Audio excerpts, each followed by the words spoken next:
So a square plus ab plus a equal to 14 and b square plus ab plus b equal to 28. Find a by b.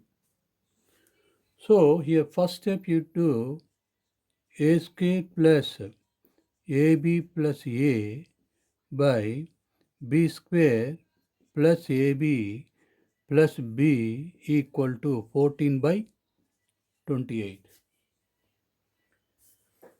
Now in these two terms, if first two terms you take a as common, then we get a plus b plus a. In these two terms you take b as common. B plus a plus b equal to 14 by 28 means 1 by 2.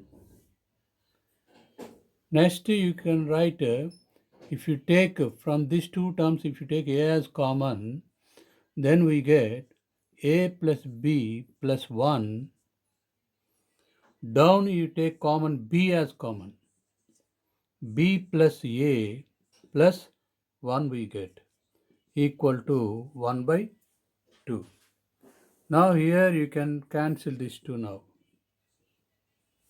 Now this side we get a by b equal to 1 by 2. Now a by b is what is now? 1 by 2. Is it clear?